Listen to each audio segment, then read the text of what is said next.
850 अरब रुपए से ज़ायद की बचत की गई। कर्ज़ों की एवरेज टाइम टू मैच्योरिटी में 66% इजाफा किया गया, जिससे हमारा रीफाइनेंसिंग रिस्क कम हुआ और मालियाती इस्तेहकाम में इजाफा हुआ। डेट प्रोडक्ट्स को डाइवर्सिफाई किया जा रहा है ताकि इन्वेस्टर बेस को बढ़ाया जा सके।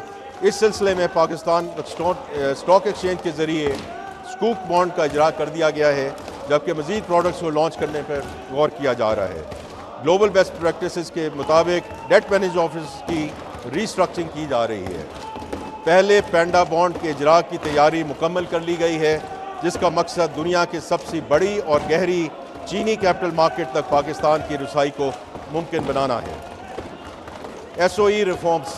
जनाब स्पीकर, स्टेट ओन एंटरप्राइजेज हुकूमती ख़जाने पर 800 अरब रुपए से ज़्यादा का सालाना बोझ डालती हैं। सब्सिडीज़, ग्रांट्स और इक्विटी की मदद में दी गई हुकूमती इमदाद को शामिल किया जाए तो ये तखमीना 1 ट्रिलियन रुपये सालाना से तजावज़ कर जाता है। यही वजह है कि SOE रिफॉर्म्स मालियाती नज़्म व ज़ब्त के लिए इंतहाई अहम हैं। हुकूमत ने SOEs के हवाले से कई अहम इक़दाम किए हैं। SOE रिफॉर्म्स का एक अहम सतून उनकी मुख्तलिफ कैटेगरीज़ में तकसीम है, जिसके ज़रिए उनकी मुस्तक़बिल की सिमत यानी प्रिवेटाइजेशन, रीस्ट्रक्चरिंग या प्राइवेट पब्लिक पार्टनरशिप मॉडल का तयन किया जाता है। काबीना की एक कमेटी के ज़रिए इस कैटेगराइजेशन को मुकम्मल कर लिया गया है। प्राइवेटाइजेशन पे जनाब स्पीकर, अवामी शोबे की कारकर्दगी को बेहतर बनाने, माली बोझ को कम करने और सरमायाकारी को फ़रोग़ देने के लिए हुकूमत एक जदीद और मुतहरक निजकारी हिकमत अमली पर अमल पैरा है। ये हिकमत अमली नॉन एसेंशियल सरकारी इदारों की शफाफ और मौसर निजकारी पर मरकूज़ है, ताकि मुख्तलिफ शोबों बिलखसूस तवानाई और मालियाती शोबे मुसाबकत, कारकर्दगी और निजी सरमायाकारी को फ़रोग़ दिया जा सके। माली साल 2025-26 में हमारा हदफ है कि हम PIA और रूजवेल्ट होटल जैसी अहम ट्रांजैक्शंस मुकम्मल करें और डिस्कोज एंड जेनकोज जैसी कलीदी एहसासों को निजकारी के लिए पॉलिसी और ज़ाब्ता जाती इस्लाहात को आगे बढ़ाएं। सबसे अहम बात यह है कि हम निजकारी को सिर्फ एक माली इक़दाम नहीं, बल्कि पाकिस्तान की सरमाया मंडियों को वुसअत और गहराई देने का एक ज़रिया समझते हैं। मुनज़्ज़म पब्लिक लिस्टिंग और ऑफर्स के ज़रिए हमारा मकसद ये है कि सरकारी असासों को स्टॉक मार्केट में शामिल किया जाए, ताकि मार्केट में शफाफियत बढ़े, सरमायाकारों की शिरकत मुमकिन हो और अवाम की मईशत में शमूलियत को फ़रोग़ दिया जा सके। I would now want to talk about the right sizing of the federal government. जनाब स्पीकर, हमने वफाकी हुकूमत की इदारा जाती तश्कील को वज़ीर आज़म साहब की विजन के मुताबिक दुरुस्त, मुनज़्ज़म और जदीद बनाने के इक़दाम का आगाज़ किया है।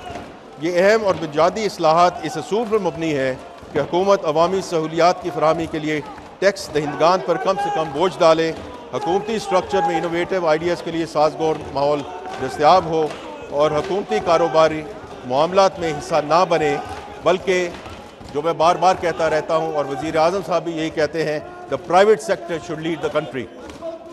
अब तक काबीना ने 10 वजारतों की राइट साइजिंग के मंसूबों की मंजूरी दे दी है, जो अमल दरामद के मरहले में है।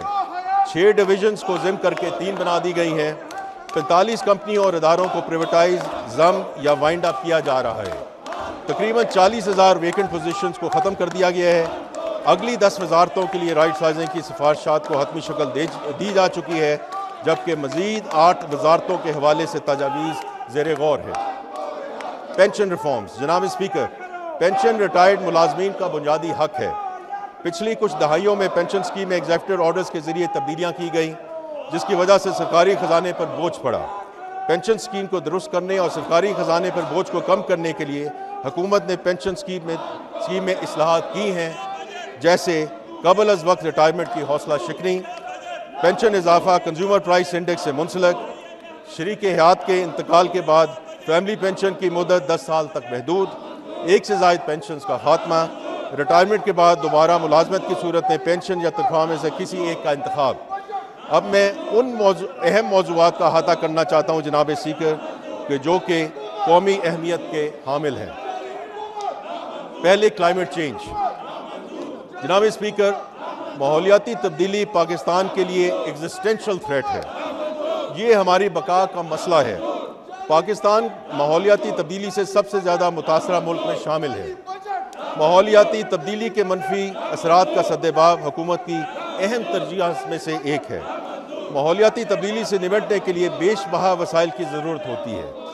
اسی لیے حکومت نے گزشتہ 16 ماہ میں کلائمیٹ فائنانس پر خصوصی توجہ دی ہے اور اس سلسلے میں نمایاں کامیابیاں بھی حاصل ہوئی ہیں۔ ورلڈ بینک اور آئی ایف سی سے کنٹری پارٹنرشپ فریم ورک کے تحت پاکستان کو اگلے 10 سال میں $40 ارب کے وسائل مہیا کریں گے۔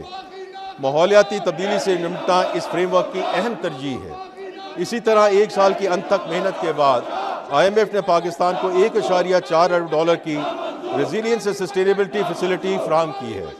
حکومت پاکستان نے پہلے گرین سکوپ کا بھی اجرا کیا ہے، جس کے ذریعے ماحولیاتی تبدیلی سے متعلق منصوبوں کے لیے مقامی مارکیٹ سے وسائل کی فراہمی ممکن ہوئی ہے۔ ان وسائل کی دستیابی پاکستان کو ماحولیاتی تبدیلی سے محفوظ بنانے میں انشاءاللہ مددگار ثابت ہوگی۔ میں اب سوشل پروٹیکشن اور بے نظیر انکم سپورٹ پروگرام کا ذکر کرنا چاہوں گا۔